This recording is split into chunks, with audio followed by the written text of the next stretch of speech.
नमो ज्ञानेश्वरा नमो ज्ञानेश्वरा। निवृत्ती उदारा सोपानदेवा। मुक्ताबाई नमो त्रिभुवन पावनी। आद्यत्रय जननी देवांची जयांचे केलिया स्मरण। होय सकळ विद्यांचे अधिकरण। तेचे वंदू श्री चरण श्री गुरूंचे ते नमस्कारोनी आता। सहजम कर्म कोणतेय सदोषमपि न त्यजेत। सर्वारंभा हि दोषेण धूमे नाग्निरिवावृताः। मनोनी भलती कर्मी आयास जरी उपक्रमी। तरी काय स्वधर्मी दोष सांगे।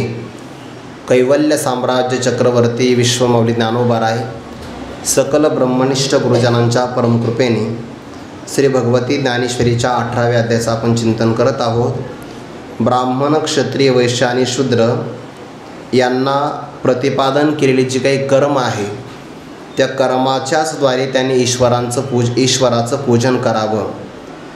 स्वकर्म कुसुमांची पूजा ईश्वराला अर्पण केल्यानंतर ईश्वराला अपार समाधान संतोष प्राप्त होतो आणि त्या प्रसन्न झालेल्या पूजेमुळे ईश्वर त्या साधकाला वैराग्य सिद्धी नावाचा प्रसाद प्रदान करतात। ज्या वैराग्य भूमिकेला प्राप्त झाल्यानंतर साधकाला ईश्वराचा वेध लागतो आणि मग एकाची आवड लागली की बाकी त्याला जगातल्या कोणत्याही सुखाची अंतःकरणामध्ये अपेक्षा राहत नाही। जे वैराग्य दशे ईश्वराचे निवेद वशे हे सर्वही नावडे जैसे वांत होय। जसं वमन झाल्यानंतर मनुष्याला ते पदार्थ खावेसे वाटत नाही। वमिले अन्ना लाळ न घोटे जेवी रसना। त्याप्रमाणे त्याला कोणत्याही विषयाचं आकर्षण राहत नाही।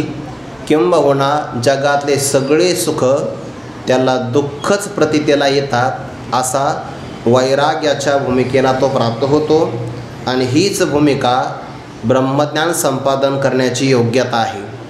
असा प्राप्त झाला अंतःकरणाचा भाव तर तो ब्रह्मज्ञानाचा अधिकारी आहे आणि म्हणून याकरता स्वधर्माचरण फार महत्त्वाचं आहे। ते स्वधर्माचरण करत असताना इतरांचं असणारं कर्म किंवा परधर्म जरी आपल्याला सुगम वाटत असेल आणि आपला धर्म आपल्याला कठीण वाटत असेल, ज्याला श्रेयाची प्राप्ती करायची त्याने स्वधर्माचा परित्याग कोणत्याही भूमिकेत करू नये। स्वधर्मे निधनम श्रेयः परधर्मो भयावहः। स्वधर्मामध्ये आलेलं मरणही चांगलं आहे, पण परकीय धर्मामध्ये जगणं हे मात्र भीतीला कारण। आणि जे स्वभावनियत कर्म करतो त्याला कोणत्याही प्रकारचा दोष लागत नाही। इथपर्यंत काल आपण विचार केला। आता 18व्या अध्यायातील 48व्या क्रमांकाच्या श्लोकाचा विचार आहे। आता कर्म करायचं कुठपर्यंत, कर्माची एक मर्यादा ठरली आहे। आपण स्वयंपाक करतो कुठपर्यंत, जोपर्यंत आपल्याला तृप्ती मिळत नाही तोपर्यंत। आपण चालतो कुठपर्यंत, मुक्कामाला जात नाही तोपर्यंत। कपडे कुठपर्यंत धुतो, मळ जात नाही तोपर्यंत। कपड्याचा मळही गेला आणि परत कपडे जर धुतच बसला तर काय होईल, दोन गोष्टी होईल, कपडे लवकर फाटतील, साबणही खर्च होईल। म्हणजे जशी मर्यादा ठरली आहे तसं कर्म कुठपर्यंत करायचं, ब्रह्मज्ञान प्राप्त होत नाही तोपर्यंत कर्म केलंच पाहिजे। आणि मग ब्रह्मज्ञान प्राप्त झाल्यानंतर मग कर्म टाकावं लागत नाही, कर्म आपोआप टाकलं जातं। काल आपण उदाहरण पाहिलं, केळीच्या वृक्षाला जर घड लागला तर ती असणारी केळी मुळापासून तिचं उच्चाटन आपोआप होतं, तिचा त्याग करावा लागत नाही। फळली केळी उन्मुळे तैसी आत्मलाभे प्रबळे। जयाची क्रिया ढाळे ढाळे गळती आहे। प्रबळ म्हणजे दृढ। ज्याला आत्मलाभ प्राप्त झाला तेव्हा मात्र ते कर्म आपोआप बंद पडतं। जसं गंगा समुद्राला मिळाली तिचा प्रवाह संपतो। 16वा कस लागला की सोन्याचं शुद्धीकरण थांबतं। मंदिराला कळस लागला की जसं बांधकाम ठप्प होऊन जातं तसं प्रबळ आत्मलाभ प्राप्त झाला की कर्म आपोआप बंद पडतं। त्या महात्म्याकडून कर्म घडतं मग, पण ते प्रारब्ध वशात घडतं। ज्याप्रमाणे धनुष्यातून बाण सुटला आणि त्याने लक्षाचा वेध जरी घेतला, जोपर्यंत त्याच्यामध्ये गती आहे तोपर्यंत तो बाण धावतच राहतो। किंवा कुंभाराने एखाद्या चक्रावर मातीच्या गोळ्यापासून मडकं तयार केलं आणि तो घट जर त्याने बाजूला काढला तर जोपर्यंत चाकात गती आहे तोपर्यंत चक्र फिरतच राहतं. तसं ब्रह्मज्ञान जरी प्राप्त झालं तर प्रारब्धाची गती आपल्या शरीराला प्राप्त झाली आहे आणि जोपर्यंत प्रारब्ध गती थांबत नाही तोपर्यंत शरीराकडून कर्म घडतच राहतात. म्हणून एका भूमिकेमध्ये कर्म बिनचूक केलं पाहिजे ब्रह्मज्ञान संपादन होईपर्यंत. आणि एकदा ब्रह्मज्ञान प्राप्त झालं की मग सांगावं लागत नाही, मग त्या पुरुषाकडून कर्माचा आपोआप त्याग घडतो. नंतरची कर्म हे लोकसंग्रहाकरता उपयोगाचे आहे. कर्म जरी झालं तर मग मात्र दोष लागत नाही असा भगवंताचा भाव. म्हणून तर स्वधर्मची पाळावा परधर्म तो गाळावा, हा नेम ही पांडवा नकीजेची पै, तरी आत्मा दृष्ट नो हे तव कर्म करणे का ठाई, आणि करणे तेथ आहे आयास आधी. स्वधर्मच पाळावा परधर्माची त्याग करावा, हा जर साधक नियम करत नसेल तर त्याला आत्मदर्शन होणार नाही. जोपर्यंत आत्मदर्शन होत नाही तोपर्यंत कर्म बंद पडत नाही. आणि मग कर्म करावंच लागत असेल तर कर्मामध्ये कष्ट मात्र अगोदर ठरलेलेच आहे. कसे भगवान आता पुढे सांगतात. उदाहरण दिलं आहे. भगवद्गीतेमध्ये दृष्टांत आलेले आहे पण अतिशय मोजके आलेले आहे. तसं या श्लोकामध्ये दृष्टांत आला आहे.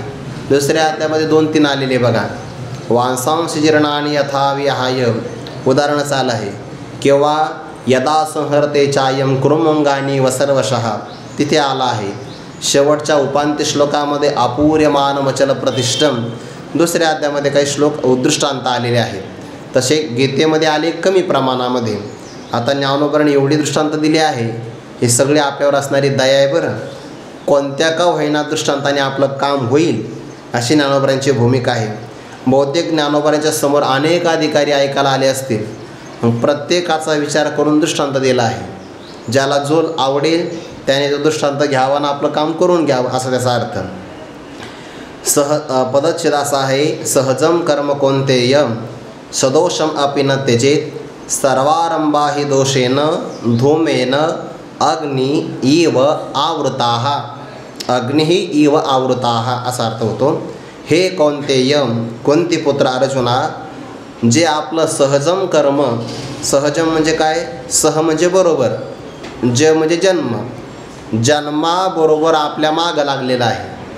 आपण जन्माला आलो ज्या वर्णामध्ये ज्या आश्रमामध्ये आपल्या जन्माबरोबरच आपलं कर्म आपल्या मागं लागलं आहे. जन्माच्या अगोदरपासूनच मागं लागलेलं आहे. कारण का कर्माचे 3 प्रकार आहे ना. एक आहे संचित कर्म, दुसरं आहे प्रारब्ध कर्म, तिसरं आहे क्रियामान कर्म.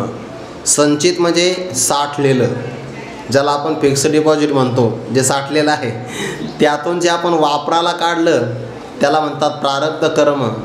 आणि जीवन जगताना आपण ज्याच्यामध्ये भर टाकतो की नाही, नवीन तयार करतो, त्याला म्हणतात क्रियमान कर्म. म्हणून संचित साठलेलं, प्रारब्ध वापराकरता घेतलेलं, आणि क्रियमान म्हणजे नवीन भांडवलातून तयार केलं जाणारं कर्म. कर्म पाठीमागे लागलंच आहे. हे झालं जन्माला कारण ठरणारं कर्म.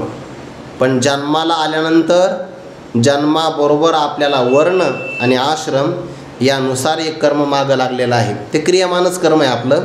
हे कर्म सदोषम अपि, जरी दोषयुक्त असेल तरी पण न त्यजेत, त्याचा परित्याग करू नये. कोणतं कर्म करू नये बरं?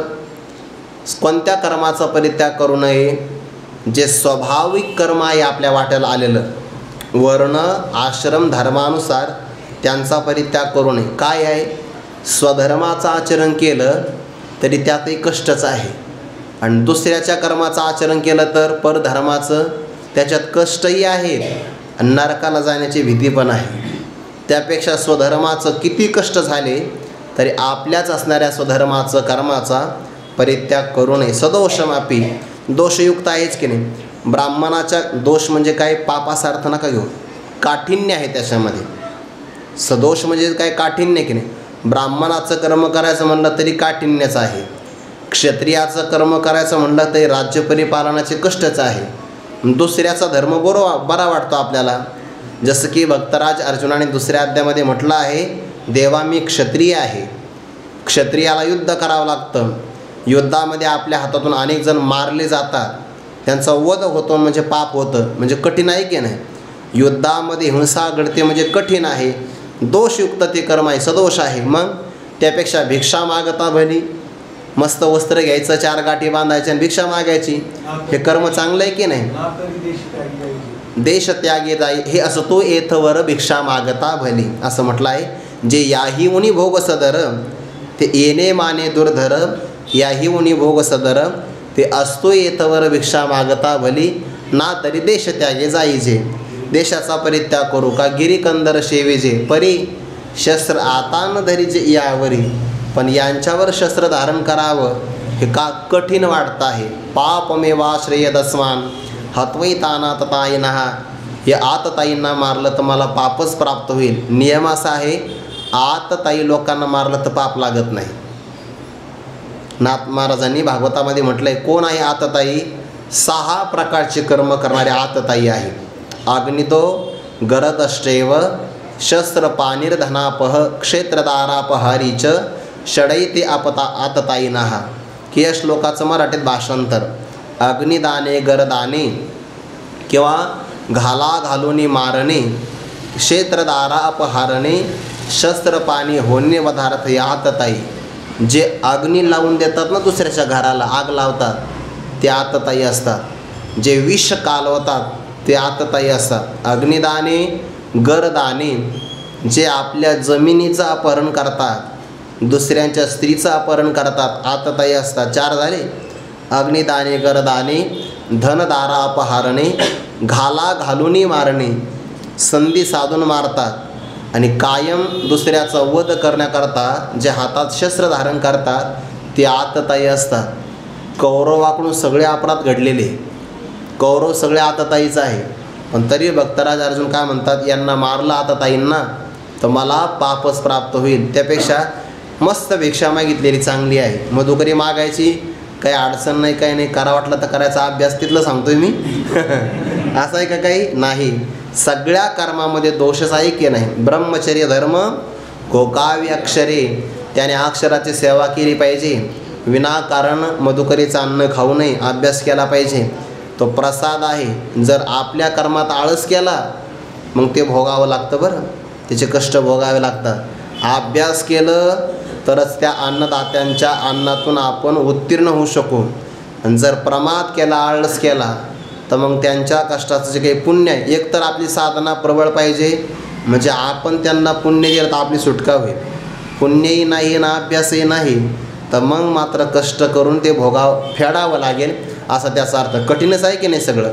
कोणतंही कर्म करा त्यामध्ये काठिण्यच आहे. मग जर आपल्या कर्मात काठिण्य, इतरांच्याही कर्मात काठिण्य, त्यापेक्षा आपलंच केलेलं बरं आहे की नाही. कारण दुसऱ्याच्या धर्माचा स्वीकार केला तर परधर्मो भयावह असं म्हटलं आहे. कारण का बरं? सदोष का म्हटलं? सर्वारंभा ही दोषेनं, ज्याचा प्रारंभ केला जातो ते म्हणतात आरंभ. आरंभ म्हणजे कर्म.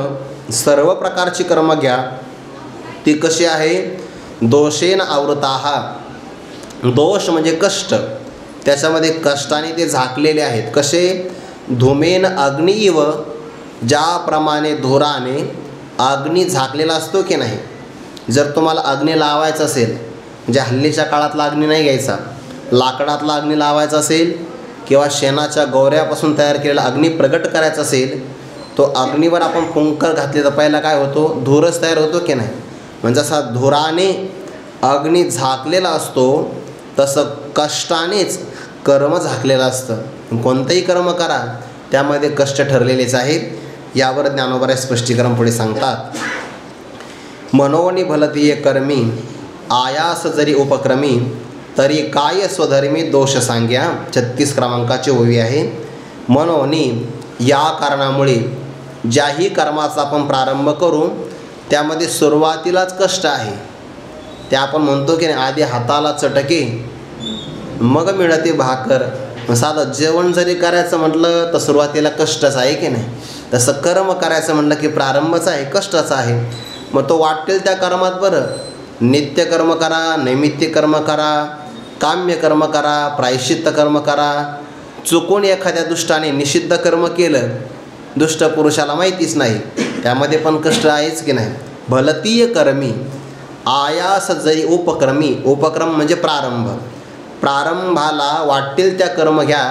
त्या कर्मामध्ये सुरुवातीला जर कष्ट असेल वाटेल त्या कर्मामध्ये, आणि जर स्वधर्मामध्ये सुद्धा कष्टच असेल, तर मग स्वधर्मच केलेला चांगला नाही का. तरी काय स्वधर्मे दोष सांगे, तर अर्जुना आपल्या स्वधर्मामध्ये काय दोष सांगे, दोष सांगण्याची काही गरज आहे का.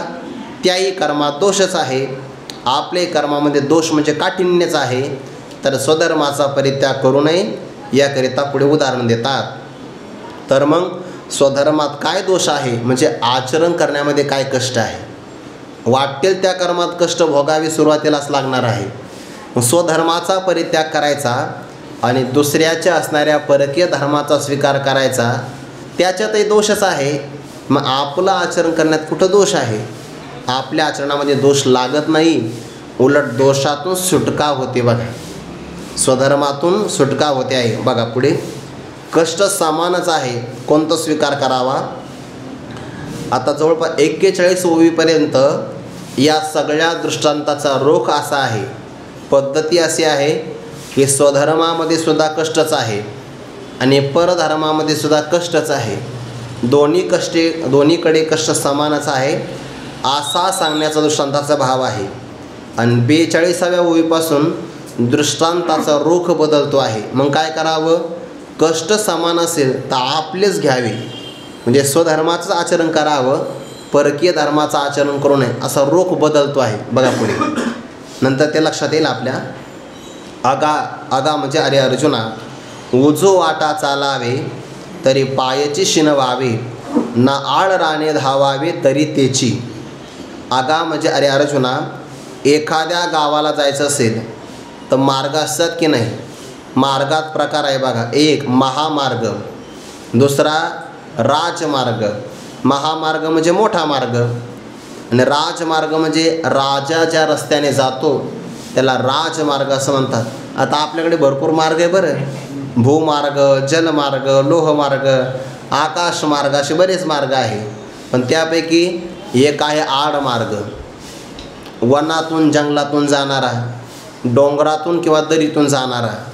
एकाच गावाला 2 मार्ग आहे आणि दोन्ही मार्गाला जायचं म्हटलं की पायीची शिनवावे, उजो वाटा चालावे. उजो म्हणजे सरळ, सरळ रस्त्याने जरी चालला तरी पायाची शिनवावे, कष्ट पायालाच होणार आहे. ना म्हणजे किंवा आड राणे धावावे तरी तेची.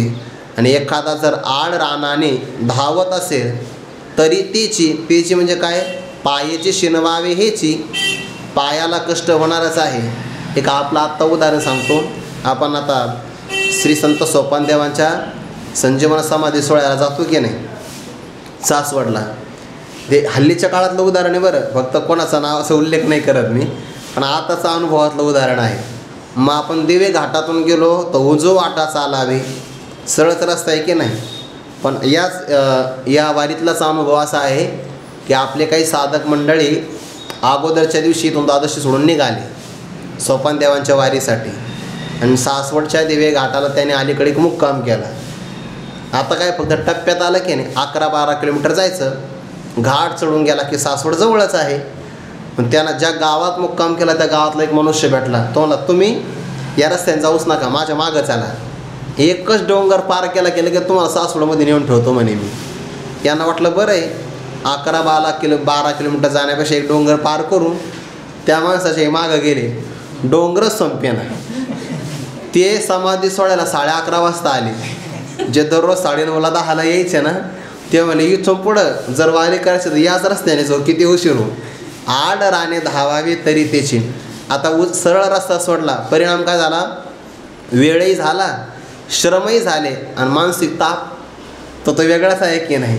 आगा उजो वाटा चालावे तरीची पायाची शिनवावे, ना आड राणे धावावे तरी त्याची. ते म्हणे एक डोंगर पार केला की दुसरा झाला की तिसरा, बरं मागंही येता येणार नाही आणि पुढे जात आणि त्या मनुष्यालाही सोडता येणार नाही, कारण तोच बिचारा त्यांचा मार्गदर्शक होता. काही म्हणतात त्याला, कसं का सोडता त्या, असं आहे. कष्ट समान आहे. पैशिळा का शिदोरिया दाटणे एक धनंजया परिचय वाहता विसावया मिळीचे ते घेपे. प्रवासाला जर आपण निघालो ना तर आपली शिदोरी आपल्या जवळ असावी बरं. मनुष्याची ना पिशवी लहान असो का मोठी असो, पण त्या पिशवीमध्ये प्रवासाला निघाला तर काहीतरी खाण्याकरता अवश्य असावं. पिण्याकरता थोडंसं पाणी आणि खाण्याकरता काही पदार्थ अवश्य असावे. वैकुंठवासी प्रातस्मरणीय गुरुवारी भुले बाबा आहे की नाही, कुठे जर कीर्तनाला गेले तर येताने मुक्काम केला की शिदोरी सोबत आणायची बघा. असावी बुवा आपली शिदोरी सोबत. आणि कारण हे महापुरुष आहे ना प्राचीन जुन्या काळातले, ते बाहेरची अशी गाडी थांबवत नव्हते कुठं. प्युअर व्हेज मग थांबा गाडी तिथं, असं नाही. गाडी थांबवायचीच नाही. पाणीसुद्धा घेत नव्हते. तर आता आपण शिदोरी का जवळ घेत नाही? आपल्या शिदोरीची व्यवस्था लोकांनी महामार्गावरच केलेली आहे ना, त्यामुळे आपल्या गाड्या तिथंच थांबतात. पण तसं नाही, शिदोरी आपल्या जवळ असावी. आणि ती जर घरची असेल तर मग त्यामध्ये खूप आनंद आहे. मग एका मनुष्याने प्रवासाला निघाला तर शिदोरी घेतली खांद्यावर. दुसऱ्या व्यक्तीने ते पाहिलं याच्या खांद्यावर काहीतरी ओझं आहे. तुम्ही काय घेतलं रे? म्हणे मी शिदोरी घेतली. किती किलो आहे? कमीत कमी 5 किलो. असं पण त्याने आपल्या उपरण्यामध्ये 5 किलोचा धोंडा बांधला. शिळा तो मला तुझ्याही खांद्यावर आहे आणि मी रिकाम्या खांद्याने शोभत नाही, माझ्याही खांद्यावर असावं. शिळा का शिदोरिया, बघा दोन्हीची पण राशी एकच आहे, शिदोरी आणि शिळा. शिळा म्हणजे दगड. दाटणे एक धनंजया, दाटणे म्हणजे दडपण, ओझं. दोघांचे ओझं समान आहे की नाही? मग काय घ्यावं बरं? हे बघा रस्ता दोन्ही चांगलेच आहे. एक उजू वाट आहे ना का आडमार्ग, पाय दोन्हीने पण शिनत असेल तर कोणत्या रस्त्याने जावं? सरळ रस्त्याने, चोरमार्ग लागणार नाही. शिळा आणि शिदोरी दोघांचे ओझं समानच असेल तर काय घ्यावं? दगड. दगडाचा काही उपयोग नाही. पण हे दगडाला कळालं पाहिजे, दगडाचा काही उपयोग नाही. वाहता जे वाहता विसावया, जे आपण वाहिलं खांद्यावर धारण केलं, विसावया मिळीजे विश्रांतीला गेल्यानंतर जे आपल्याला आपली भूक भागण्याकरता कामी येईल, मिळीचे ते घेपेची मिळेल तेच घ्यावं. म्हणजे काय घ्यावं? शिदोरी घ्यावी. नाही दगड घेतला मग कशाला? मला आहे ना विना उशीशिवाय झोप येत नाही. बरं उशी म्हणून वापरता येईल दगड, पण पोटातली आग नाही ना शांत करता येणार. दोघांचं ओझं समान आहे तर शिदोरीच घ्यावी असं त्याचा अर्थ. एरवी कणा आणि भुसा हे अनेक उदाहरण का दिले? ज्ञानोबाच्या समोर एखादा प्रवासी असेल त्याच्याकरता 2 उदाहरणं, सरळ मार्गाने जावं आणि शिदोरीच घेऊन जावी. प्रवाशाकरता हे उदाहरण, शेतकऱ्याकरता दुसरं उदाहरण, एरवी आणि माता भगिनीकरता पुढचं उदाहरण. एखादा जर एका भाविक असेल यज्ञ करणारा त्याच्याकरता आणखीन दुसरं उदाहरण. अशा क्रमाने घ्यायचे आपण. एरवी कणा आणि भुसा कांडित आहे सोससरिसा, जेची रंधन श्वान मासा तेची हवी. कणा आणि भुसा, शेतकरी असतो तो लावणी करतो, त्यानंतर रासणी करतो, मग ते खुरपणी वगैरे सगळं रक्षण करतो आणि पीक आलं की कापणी करतो. कापणी झाली की मग मळणी. जुन्या काळातलं ते खांब रवायचा, सगळं धान्य एका बाजूला टाकायचं, बैलाची असणारी पात त्यावरून फिरवायची. लहान लहान मुलं पण घेऊन जायची त्याच्यावरती खेळायला. त्यांच्या ओझ्याने ते धान्य मोकळं व्हायचं. आणि धान्य आणि त्याच्यामध्ये काय असं भुसा, मग एका माळावर उभं राहायचं आणि त्या वाऱ्याची वाट बघून त्याची उफणणी करायची. ज्ञानोबांनी उदाहरण दिलं आहे बघा कुठं? भोसबी हे कवट ओपनितार आहे घनवट, ते तवडे ते फलकट जाणू आले. किंवा वार याची आधारसा पडिन्नला कोंडा कानोरीची जैसा, आणि कणाचा पैसारा शिवा जोडे. माता धान्यामध्ये कणही आहे, धान्यामध्ये भुसा पण आहे, आणि तो एखाद्या माळेवर उभा राहिला उंच भागावर. कष्ट समान आहे की नाही? कणा आणि भुसा कांडिताही सोससरिसा, किंवा कांडण कर्म केलं, ओखळामध्ये ते धान्य टाकलं. हे कांडण सहसा ज्वारी बाजरीला करावं लागत नाही, हे करावं लागतं तांदळाला, कारण त्याच्यावर एक थोडंसं साळी म्हणतात त्याला, त्याचं कांडण केलं. मग आता साळीचं कांडण केलं तर त्याला तांदळाचे कणही मिळतील, भुसाही मिळेल. एका व्यक्तीने पाहिलं की कण मिळतात आणि भुसा बराच उरलेला आहे, आपण भुसाचंच कांडण करू. कणा आणि भुसा कांडित आहे, त्यांचं कांडण कर्म केलं तर सोस म्हणजे कष्ट समान आहे बघा. कोणते कष्ट समान आहे? हात दुखतात ना, ते उखळामध्ये जर कांडन कर्म केलं की नाही मुसळाच्या द्वारे, उखळ आणि मुसळ हे दोन्ही ताकदवर असतात बघा. त्याच्यात प्रकार आहे फार, मोठे मोठे पण असतात, लहान पण असतात. घरात असतं ते लहान आणि बाहेर असेल तर ते मोठं. मग कांडित आहे, कांडन कर्म केलं तर कष्ट समानच आहे. मग काय करावं? फक्त कण ज्यातून मिळेल तेच करावं. भुसा त्याच्या पाठीमागे लागू नये, त्याच्यातून काहीच मिळणार नाही. श्रम फलैक केवलम, फक्त श्रम होतील. दुसरं उदाहरण दिलं आहे, जेची रंधन. रंधन म्हणजे शिजविण्याचं कर्म. एखादा व्यक्ती श्वान मांसाला शिजवित असेल, कोण शिजवतं? चांडाळ. तो कुत्र्याचं मांस शिजवून खातो, चांडाळ म्हणतात त्याला. त्याच्यातही कष्टच आहे शिजविण्याचे. आणि दुसरा हवी. यज्ञामध्ये हवीर द्रव्य शिजवावे लागतात. यज्ञामध्ये आपण आहुती देतो की नाही, तिळाची किंवा भाताची, तर तेही पदार्थ शिजवावे लागतात. मग काय करावं? यज्ञाकरता लागणारे पदार्थ शिजवावे, त्यातून पुण्य मिळणार आहे. आणि कणाचं कांडन करावं, कण प्राप्ती होणार आहे. कष्ट सगळीकडे समान आहे, पण योग्य असेल तेच घ्यावं. आणखीन एक उदाहरण देतात, दधी जळाची या घुसळणा, व्यापार सारिखीची विचक्षणा, वाळवे तिळा घाना गाळणे एक. दधी म्हणजे दही. चांगल्या दुधाला तापवावं, दूध चांगलं तापवलं की त्यामध्ये विरजण लावावं. विरजण लागलं की मग उन्हाळ्यामध्ये दही लवकर तयार होतं, हिवाळ्यात तयार होत नाही. थंडी जर असेल ना तर दही चांगलं तयार होत नाही, त्याची प्रक्रिया मंदावते. पण उन्हाळ्यामध्ये उष्णता बाहेर असेल काही दही चांगलं तयार होतं. आणि मग त्या दह्याचं मंथन करावं, त्यातून लोणी बाहेर पडतं, वरती तरंगतं बघा. जर नाही आलं तर कधी उन्हावणी, त्याच्यामध्ये उष्ण पाणी टाकावं लागतं. कधी कधी शिळवणी, शिळं पाणी टाकावं लागतं. उन्हावणी शिळवणी घालिता लोणी येणं, असा प्रकार घडतो तो. जर आणि लोणीवरती आलं की मग ते अलगद बाजूला काढवावं आणि त्याला कढवावं अग्नीवर. जर खरं तूप असेल ना तर त्याला थोडासा आंबूस वास लागतो बरं. त्याच्या अंगामध्ये काही दह्याचे आंबूस कण खाली असतात, त्याला जर आपण कढविलं तर त्याचा आंबूस कणाचा काही भाग खाली तळाला चिकटतो. वरचं तूप काढून घ्यायचं, खाली चिकटलेला जो भाग असतो त्यामध्ये ज्वारीची भाकरी चुरायची, खूप गोड लागतं ते. असो दधी त्याचं आपण घुसळण केलं म्हणजे मंथन केलं तर व्यापार म्हणजे कर्मसारखंच आहे. ते एका नवीन आलेल्या माता भगिनीनं पाहिलं, ज्याला दह्याचं मंथन करण्याचा प्रकार माहितीच नव्हता. फक्त तिने लांबून पाहिलं डेरा, डेऱ्यामध्ये रवी सोडला, दोर लावला आणि मंथन केलं. कशाचं? पाण्याचं. दधी म्हणजे दही, जळ म्हणजे पाणी, यांचं घुसळण केलं, मंथन केलं. व्यापार सारखाच आहे की नाही? पण एका व्यापारातून काय मिळतं? लोणी मिळतं बघा, ताकही मिळतं. आणि एका व्यापारातून काहीच नाही, फक्त भूक लागते, दुसरं काही होणार नाही. मग काय करावं? दह्याचं मंथन करावं. वाळवे तिळा घाना गाळणे एक. सगळ्यात चांगलं आरोग्याला तेल आहे घाण्यातलं, सगळ्यात चांगलं. आता आपल्याला काय झालं आहे, आपल्याला ही व्यवस्था आहे ना माहितीच नाही. लोक म्हणतात फक्त आहे ना तेलाला वास नाही आला पाहिजे. खरं असं आहे, तिळाला जर उग्र वास आला तरच ते आरोग्याला तेल चांगलं असतं. कंपनीमध्ये जे फिल्टर करतात ना त्याला डबल रिफाईंड म्हणतात बघा. त्यातला वास आणि स्निग्धपणा काढून घेतात आणि मग त्याचा आरोग्याला काही फायदा नसतो. जे खरं तेल असतं की नाही, कोणतंही खरं तेल, मोहरीचं घ्या, तिळाचं घ्या, करडीचं घ्या, खरं तेल डोळ्याजवळ लागलं की डोळ्यातून पाणी येतं बघा. ते खऱ्या तेलाचं लक्षण आहे. ते मोहरीचं घ्या, मोहरीचं फार तिखट असतं तेल. तिळाचं सुद्धा असं तसंच असतं. जर ते डोळ्याच्या जवळ लागलं आणि आपलं तेल असतं ना हे डोळ्यात जरी टाकलं तर पाणी येत नाही, कारण त्याच्यातलं स्निग्धपणाच काढून घेतलेला असतो, उपयोगाचा नाही ते.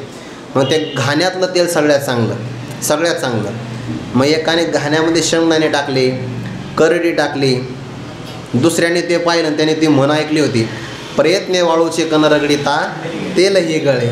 मग त्याने त्याला शेंगदाणे नाही सापडले, मग गारगुटीचे खडे आणले. त्याला असं वाटलं मस्त तेल निघेल, टाकलं घाण्यामध्ये. वाळुवे म्हणजे वाळू आणि तिळा म्हणजे तिळ. घाना गाळणे एक. त्या घाण्यातून त्याची गाळणी केली. काय होणार आहे? श्रम सारखेच आहे, पण तीळ टाकलं तर तिलोद्भवा हा तैलम, तिळापासून निर्माण होतं, त्याला म्हणतात तेल. तेल शब्द तिळापासून आलेला आहे बरं. तिलोद्भवा हा तिळापासून निर्माण होतं, त्याला म्हणतात तेल, म्हणून ते तेल प्राप्त होतं. आणि वाळूचे खडे टाकले तर घाणा फुटेल, तेल काही मिळणार नाही. श्रम समान आहे बघा. आणखीन एक उदाहरण देतात. पैनित्य होमध्ये आवया का सैरा आगी सुवावया, हुंकिता धूप धनंजया साहने तेची. नित्य होम, दररोजचा होम असतो की नाही, काही घरामध्ये अग्निहोत्र असतं बघा, दररोज केलं जातं. जुन्या काळामध्ये प्रत्येक गुरुकुलात, प्रत्येक घरामध्ये अग्निहोत्र असायचं. आणि त्या अग्नीमध्ये गावरान गाईचं तूप, अक्षता आणि गावरान गाईच्या शेणापासून तयार केलेली गोवरी, बरोबर सूर्योदयी सूर्यास्ताच्या प्रसंगाला ते त्रिकाल संध्येच्याद्वारे सुद्धा हवन केलं जायचं. जर एवढंसं तूप त्या अक्षता जर त्या हवन केल्या ना, त्यामध्ये फार मोठ्या प्रमाणात ऑक्सिजन तयार होतो. आता यज्ञ संस्कृती आपण विसरलो, त्यामुळे ऑक्सिजनची कमतरता आहे बघा. म्हणून तर जो 2-3 वर्षापूर्वी नाही का, ते ऑक्सिजनचे टँकर मागावे लागले होते आपल्याला कोरोनाच्या काळामध्ये नाही का. त्याचं कारण यज्ञ संस्कृती आपण विसरलो. त्यामुळे यज्ञाचा जो धूर ऐकतो की अंधश्रद्धा नाही आहे, त्यामध्ये वायू शुद्ध होते बघा, वातावरण शुद्धी, ते शुद्धी करता तो यज्ञ खूप आवश्यक आहे. असा एक व्यक्ती नित्य होम करतो आहे. मग तो होम जर करायचा असेल तर त्याला बाहेरचा अग्नी चालत नाही, लाकडाचं घर्षण करूनच अग्नी तयार करावा लागतो. तुम्ही जर पाहिलं असेल, जे खरा यज्ञ करतात की नाही, त्या लाकडावर लाकूड ठेवतात बघा आणि अतिशय वेगाने फिरवतात. त्याचं मंथन झालं की खालच्या त्या लाकडातून धूर तयार होतो. मग आता नित्य होम तयार करायचा असेल किंवा सैरा आगी सुवावया, सैरा म्हणजे हवा तसा, वाटेल तसा, इतर कामाकरता आगी सुवावया, जर आपल्याला अग्नी किंवा विस्तव पेटवायचा असेल तर कष्टच आहे की नाही. फुंकिता, त्याला फुंकर घालावे लागते आणि फुंकर घालले की धूर तयार होतो. धूम धनंजया साहने त्याची, दोन्हीकडे पण धूर सहनच करावा लागतो की नाही. सैरा आगी जरी लावायचा असेल तरी धूर सहनच करावा लागतो. आणि नित्य यज्ञ करायचं असेल तरीसुद्धा धूर सहनच करावा लागतो. मग काय करावा, होमा करता तो धूर सहन करावा.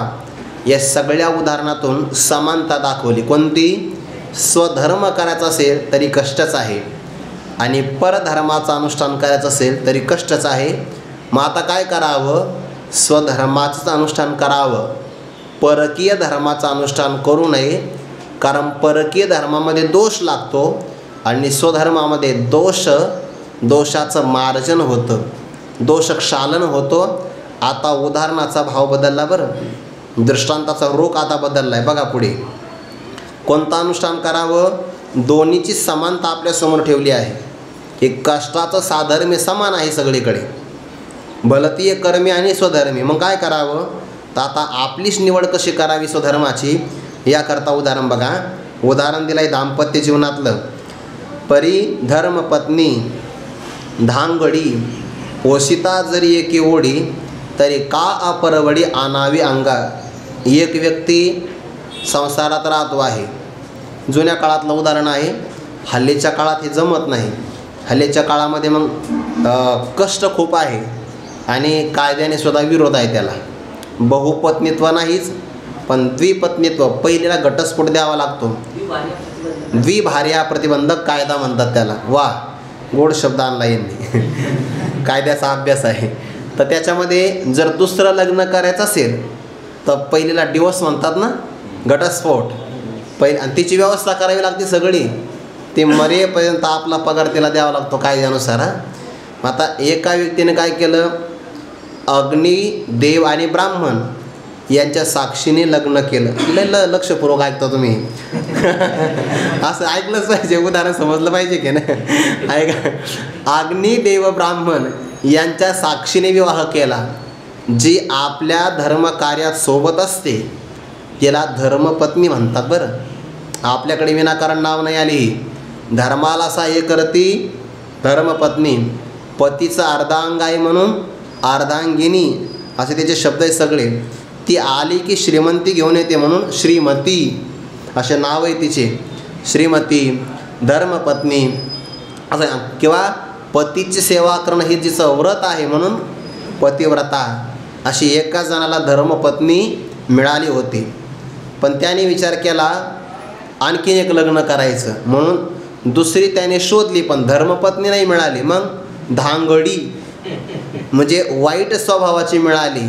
ज्ञानोबा म्हणतात पोषिता, दोन्हीचंही पोषण करावं लागतं की नाही.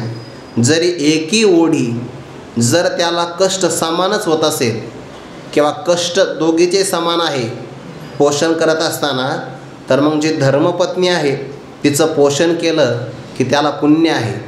आणि जी वाईट स्त्री आहे तिचा जर सांभाळ केला तर समाजामध्ये त्याची अपकीर्ती आहे.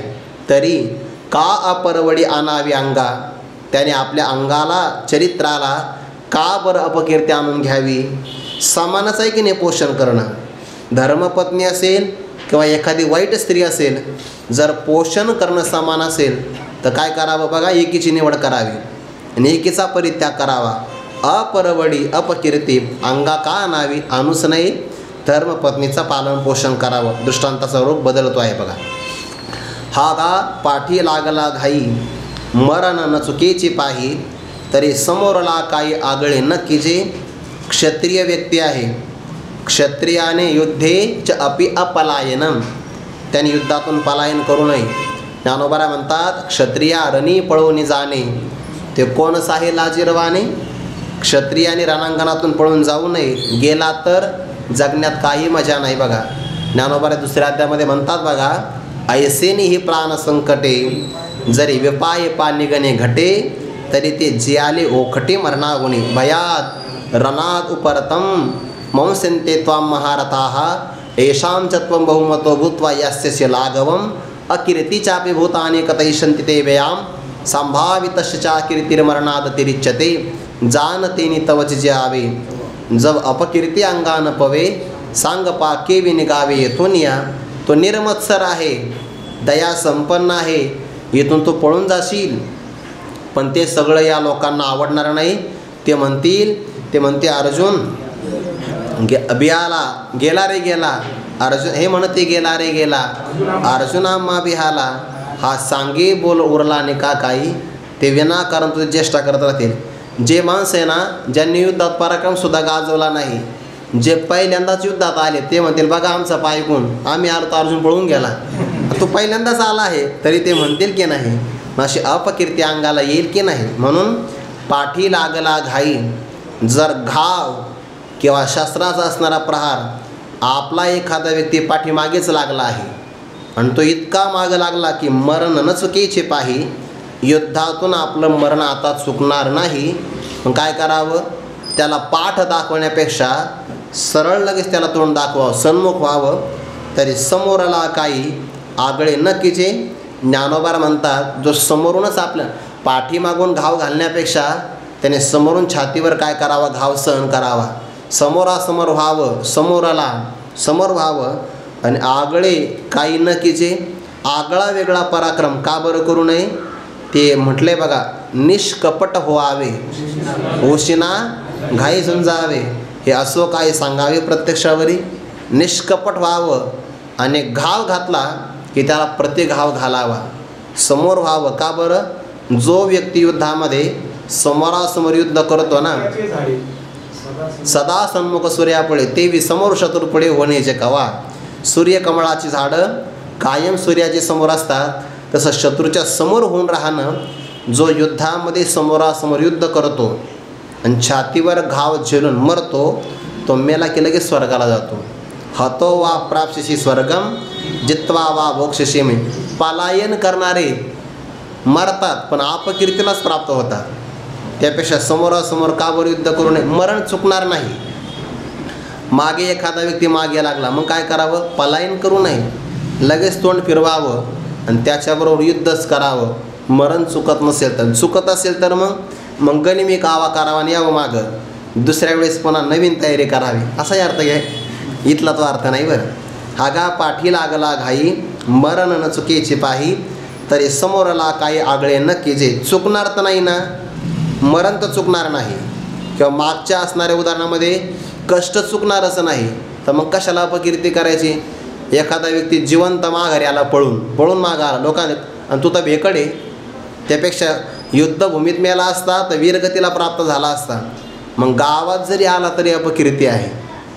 आणि धर्मपत्नीने दुसऱ्या स्त्रीचं पोषण केलं तर धर्मपत्नीमध्ये कीर्ती आहे, दुसरीमध्ये अपकीर्ती आहे. अपकीर्ती कशाला करावी, त्यापेक्षा तसं स्वधर्माचं पालन कष्टदायक आहे आणि परधर्माचं पालन कष्टदायक आहे, तर मग अपकीर्ती कशाला करावी, स्वधर्माचंच पालन करावं. आणखीन एक उदाहरण देतात, या ओळीमध्ये पाठभेद आहे. एक आहे कुळस्त्री, दुसरी आहे अकुळस्त्री. काही ज्ञानेश्वरीमध्ये हा पाठ असेल. कुळस्त्री दांड्याचे घाये, परघर रिगाली ही जरी साहे, तरी स्वपती ते वाये तेजे लेकी, तैसे आवडते ही करणे, न निपजे शिनल्या विने, तरी विहित बारे कोणे बोले भारी. जुन्या काळातले उदाहरण आहे. हल्लीच्या काळात कोणाची हिंमत नाही हात लावायची. जुन्या काळातले माणसं, ते स्त्रिया जर चुकलं काही, मर्यादा होती, त्यामुळे ते म्हण आहे ना की पतीने मारलं, नवऱ्याने मारलं, पावसाने झोडपलं, तक्रार कोणावर करायची, तक्रारच करायचे नाही. आता काय, आता एवढे कायदे झाले आहे, नुसतं स्त्रीला तुम्ही अपशब्द जरी चुकून एखादे बोलले, लगेच विनयभंग, लगेच आपल्याला केस लागते. ऐकूनही घेत नाही बघा कोणी, प्रतिवादही करता येत नाही. पण शहाण्या माणसाने जर आपला प्रवासामध्ये धक्का लागला तर माझंच चुकलं असं म्हणावं, शांत बसावं. हो, ते काल परवाचं एक उदाहरण, आपला एक विद्यार्थ्याला एका बाईने विचारलं, म्हणे महाराज इथं जेवण कुठे, काल्याचा प्रसाद. तो विद्यार्थी सरळ मनाने म्हणला मंदिरात आहे. आता मंदिरात अन्नपूर्ण सुरूच येईल, मंदिरात आहे. आता त्या विद्यार्थ्यांनी सरळ सांगितलं त्या स्त्रीला की मंदिरात आहे भोजन. दुसरे 4 विद्यार्थी 4थ्या वर्षाचे समोरून आले. पुन्हा त्या बाईने त्यांना विचारलं की काल्याचा महाप्रसाद कुठे. ते विद्यार्थी काय म्हणले, मंदिरात नसतो, बाहेर धर्मशाळेत आहे, तिकडं बघा. मग आता तिला काय, एकाचं खरं वाटलं, आपलं एकाचं खोटं वाटलं आणि 4घाचं खरं वाटलं. पण त्या बाईने शांत बसावं की नाही. ती बाई काय म्हणते त्या विद्यार्थ्याला, आणि तू तर महाराज आहे ना, आणि मंदिरात प्रसाद असतो का, आम्हाला काही सांगतो का म्हणे. तो विद्यार्थी म्हणला, मी तुम्हाला खरंच सांगितलं मंदिरात प्रसाद आहे, तुम्हाला जायचं असेल तर जा, नाही तर जाऊ नका. आणि तू तुझ्या आईला असंच उलट बोलशील का. मी ते ऐकलं, म्हणलं सांगायलाच नको, इतकं अवघड आहे. म्हणजे खरं सांगितलं तरी सुद्धा काय होतं आहे, ते ऐकून घेत नाही. असाच प्रकार आहे हा. जुन्या काळामध्ये स्त्री जर काही झालं, आता ते गृहस्थ धर्म आहे, त्यामध्ये भांडणं होऊ शकतात. मग एका त्या मनुष्याला क्रोध फार यायचा, ती स्त्री चुकली, ज्ञानोबाला म्हणतात कुळस्त्री आहे किंवा अकुळस्त्री, दोन्ही पण घ्या बरं. एकतर कुळस्त्री आहे ते घराचा परित्याग करणार नाही, पण अकुळस्त्री असेल, कुलवान घरातली नसेल तर तिला सण नाही होणार, ते परित्याग करून जाऊ शकते. ज्ञानोबाने एक उदाहरण दिलं आहे बघा पहिल्या अध्यायामध्ये, जिया उत्तम कुळीची होती गुण लावण्याथी, पुढे ती अनिकेतेनं सहाती सुतेचपणे. आता तुमची ओवी, नवी आवडीचे निभरे कामुक निजवणी ता विसरे, पाडे बिन अनुसरे भ्रमला जैसा. उत्तम कुळातली असेल, कोण लावण्याने संपन्न आहे, आणि पतीने न सांगता दुसरा विवाह केला, ते घरात थांबत नसती, निघून जात असेल. अनिकेतेनं सहाती सुतेजपणे, इथली स्त्री वेगळी आहे. अकुळ स्त्री जर घेतली तर कुलवान नाही आहे. दांड्याचे घाई, पती दररोज मारहाण करायचा, दांड्याचे घाई, दांडक्यानेच मारायचा, भयंकर आहे प्रकार. तक्रार कुणाकडे करायची. आणि मग तिने विचार केला, लग्न झालं तर 2-3 महिने चांगला राहिला हा, आणि त्यानंतर मात्र मला दांडक्यानेच मारायला सुरुवात केली, आयुष्यभर असं राहायचंच नाही, मग दुसरा विवाह करू. परघर रिगाली, दुसऱ्याही घरात गेली ती. आता पहिल्या घरात तरी 2-3 महिने चांगले होते, दुसऱ्या घरात गेली की दुसऱ्या दिवशी लगेच सुरू झाले रिव्हिजन. परघर रिगाली ही जरी साहे, दुसऱ्या घरात जरी गेली तरी पण तिचे घाव सुरू झाले. तर ज्ञानोबा म्हणतात, स्वपती ते, जो पहिला तिचा खरा पती होता ना, वाये त्याची लिगी, तिने व्यर्थच त्याचा त्याग केला की नाही. पण दुसऱ्या घरात जरी गेली तरी मार सहनच करावा लागतो आहे. पहिल्या घरात राहिली तर उलट पहिल्या घरामध्ये त्यालाच लाज वाटेल, कारण कितीची मोठी सहनशीलता आहे. किंवा पहिल्या घरामध्ये तिने एक पतिव्रत धारण केल्यामुळे जगात तिची कीर्ती होईल, दुसऱ्या घरात केली तर मारहाण काही चुकतच नाही. उलट अपकीर्ती अंगाला आली आहे. स्वपती ते वाये ते जेली की, व्यर्थच त्याग केला की नाही, अपरवडी अप्रसिद्धी आली आहे. हे झाले सगळे उदाहरणं. सिद्धांत काय? तैसे आवडतेही करणे न निपजे शिनल्याविने. आवडतेही म्हणजे वाटेल ते, स्वधर्म असो किंवा परधर्म असो, वाटेल ते कर्म शिनल्याविने, कष्टा वाचून न निपजे, निर्माणच होत नाही. कष्ट करावेच लागतात. कोणतंही कर्म करा, आपल्या आवडीचं करा, दुसऱ्याच्या आवडीचं करा, किंवा वाटेल ते कर्म विहित करा. निषिद्ध कर्म करू शकता म्हणजे एखादा व्यक्ती करत असेल, परवानगी नाही ती, पण कष्ट सगळीकडे समान आहे. तर मग ज्ञानोबा म्हणतात, तरी विहित बारे कोणे बोले भारी. निषिद्ध कर्मातही कष्टच आहे, विहित कर्मातही कष्टच आहे, पण निषिद्ध कर्मातले नुसते कष्ट नाही आहे, नरकाची प्राप्ती करून देणार आहे. आणि विहित कर्मातले कष्ट अंतःकरण शुद्धी करून त्याला मोक्षाला घेऊन जाणारे आहे. म्हणून विहित कर्म बा अर्जुना कोणे बोले भारी रे. कोणत्या शब्दाने तुला ते कष्टदायक वाटतात? कठीण कशाला वाटतात? कठीण वाटूच नाही. वरी थोडेचे अमृत घेता, सर्वस्व वेचो का पंडसुता. जेने जोडे जीविता अक्षयत्व, येर काह्या मोले वेचोनी. विष पियावे घेऊनी, आत्महत्येसे निमोने जाईजे जेने. तैसे जाचून या इंद्रिये, वेचून आयुष्याचे दिये. साचले पापी आन आहे, दुःखा वाचोने. मनोने करावा सुधर्म, जो करिता हिरोने घे श्रम. उचित देईल परम पुरुषार्थ राज, या कारणे किरटे. स्वधर्माच्या राहटी, न विसंबिजे संकटी. सिद्ध मंत्र जैसा. इथपर्यंत सगळ्यांचा संबंध आहे. बरं, आवडते ही करणे, वाटेल ते कर्म करा, कष्टा वाचून ते कर्म निर्माण होत नाही. मग विहित कर्मच आपलं कोणत्या शब्दाने भारी आहे? भारी नाही, सुगमच आहे. वरी शिवाय एखाद्या, आता उदाहरण देतात, विषयी आपल्यासमोर आहे आणि अमृतही आपल्यासमोरच आहे, आणि दोन्ही विकत घ्यायला पैसे द्यावे लागतात. मनुष्याने काय घ्यावं? एक मनुष्य म्हणला, बघा ना म्हणे, भगवंताने सगळं निर्माण केलं आहे, सगळं निर्माण केलं आहे, चांगलं आणि वाईट केलं आहे. सगळ्यात लोकांनी चांगलं घेतलं तर मग वाईट कोणी करायचं? मग त्याला आपण सांगू, देवाने विषयी तयार केलेलं, अमृतही तयार केलं, त्यापेक्षा एक काम कर, आम्ही अमृत घेतो, तो विष घे. घेईल का? तिथं बरोबर डोकं लावतो तो, आणि दुसरीकडे मात्र उलटं डोकं लावतो. कष्ट समानच आहे की नाही?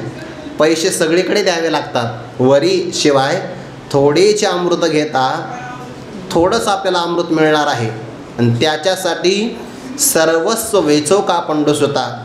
आपली सगळी संपत्ती जरी खर्च झाली तरी पण चालेल. का बरं? जेने, ज्या अमृताने जीवित अक्षयत्व जोडे, आपल्या आयुष्याला अमरत्व अक्षयत्व प्राप्त होणार आहे. मग काय करावं? थोडंसं का असाना, आणि त्याच्याकरता सर्वस्व खर्च झालं तरी चालेल, अमृत घ्यावं. येर म्हणजे इतर, काह्या मोले वेचोनी. काह्या म्हणजे कशाला? मोले म्हणजे मोल खर्च करायचं आहे, आणि विष पियावे घेऊन. आपण आपलं थोडंसं मोल दिलं आणि विष विकत घेऊन पिऊन घेतलं तर मिळणार काय आहे? मरण. आत्महत्येसे निमोनी जायचे जेणे. आत्महत्या घडेल आणि आपल्याला मारावं लागेल. मग पैसा सगळीकडे खर्च करावा लागतो. नाही, बघा बरं, आता थोडासा दृष्टांतला फरक आहे. थोडा पैसा खर्च केला की विष जास्त मिळतं. थोड्या पैशामध्ये मोले वेचोनी विष फार मोठं मिळतं. याच्या उलट सर्व संपत्ती गेली आणि अमृत थोडंसं मिळालं आहे, मग काय घ्यावं? सगळी संपत्ती गेली तरी चालेल, थोडंसं अमृत घ्यावं. आणि थोडी संपत्ती गेली आणि विष मोठ्या प्रमाणात मिळालं तरी घेऊ नये. कारण का? एखादा म्हणेल माझी थोडी संपत्ती खर्च झाली, मी आता मोठ्या प्रमाणात विष घेईल, बाकीच्या संपत्तीला वारसदार कोण आहे? मग त्यापेक्षा सगळी संपत्ती गेली आणि थोडंसं अमृत मिळालं तर जगातली सगळी संपत्ती आपलीच आहे की नाही, मग काय घ्यावं? अमृत घ्यावं, असा त्याचा अर्थ. मग आयुष्यातले सगळे दिवस जरी गेले, इंद्रियांचा क्षय जरी झाला, तरी स्वधर्माचं आचरण करावं, असं त्याचा अर्थ आहे. तैसे बघा, जाचून या इंद्रिये, वेचून आयुष्याचे निधिये. साचले पापी आना हे दुःखा वाचुनी, जाचून या इंद्रिये आपल्या इंद्रियाला कष्ट होतात आणि आयुष्याचे सगळे दिवसही नष्ट होऊन जातात. वेचुनी आयुष्याचे दिये, दिये म्हणजे दिवस. इंद्रियांना कष्ट होतात, आयुष्यातला कालावधी निघून जातो. कशामध्ये? निषिद्ध कर्म करण्यामध्ये. आणि मिळतं काय? साचले पापी दुःखा वाचून आण आहे. साचलेलं पाप मिळतं आणि पापाचं फळ दुःख आहे. साचलेल्या दुःखाच्या पापा वाचून किंवा साचलेल्या पापा वाचून दुःखा वाचून दुसरं काहीच मिळत नाही. मग कशाला निषिद्ध कर्म करावं? त्यापेक्षा विहितच कर्म करावं. म्हणून या कारणामुळे बघा बरं, या सगळ्या कारणामुळे म्हणून करावा स्वधर्म, स्वधर्माचंच अनुष्ठान करावं. जो करिता जो स्वधर्म आपण केला असता हिरोने घे श्रम, आपल्या श्रमाला हिरोने घेतो म्हणजे श्रम हरण करतो. कोणते श्रम? सगळ्यात मोठे श्रम आहे जन्म आणि मृत्यूच्या बंधनाचे, आणि ते श्रम गर्भवासातले आहे. स्वधर्माचं आचरण केलं की अंतःकरण शुद्धी, वैराग्याची प्राप्ती, श्रीगुरूंचा उपदेश, ब्रह्मज्ञान, ब्रह्मज्ञानाने मोक्ष. हिरोनी घे श्रम उचित देईल परम पुरुषार्थ राज. सगळ्या पुरुषार्थामध्ये राजा 4 पुरुषार्थ आहे की नाही? धर्म, अर्थ, काम आणि मोक्ष. त्यामध्ये मोक्ष एव परम पुरुषार्थ, म्हणून परम पुरुषार्थ राज श्रेष्ठ. सगळ्या पुरुषार्थामध्ये राजा म्हणजे मोक्ष. तो मोक्ष प्राप्त होईल कशाने? स्वधर्माने, परंपरेने प्राप्त होईल बरं, साक्षात नाही. कारण मोक्ष प्राप्तीचं साधन कर्म नाही आहे, ब्रह्मज्ञान आहे. पण परंपरेनं मात्र स्वधर्म मोक्षाची प्राप्ती करून देणार आहे. या कारणे किरीटी, हे किरीटी म्हणजे अर्जुना, स्वधर्माची राहटी नवी संवेजे. आपल्या स्वधर्माचं जे आचरण आहे ना त्याला कधीच विसरू नये. कसं? संकटी सिद्ध मंत्र जायचा. संकट आलं की ज्याप्रमाणे सिद्ध केलेला मंत्र विसरू नये, तसं जन्म आणि मरणाचं संकट आहे आणि स्वधर्माचा आचरण हा त्यातला मंत्र आहे. मंत्राप्रमाणे याला कधीही विसरू नये. आता ही सिद्ध मंत्र कसा असतो याचा विचार तर आज नाही, आपण उद्या करू. पुंडलिक वरदारी विठ्ठल श्री ज्ञानदेव तुकाराम मौली ज्ञानेश्वर महाराज की जय. जगद्गुरु तुकाराम महाराज की जय. सद्गुरु जोग महाराज की जय. ज्ञान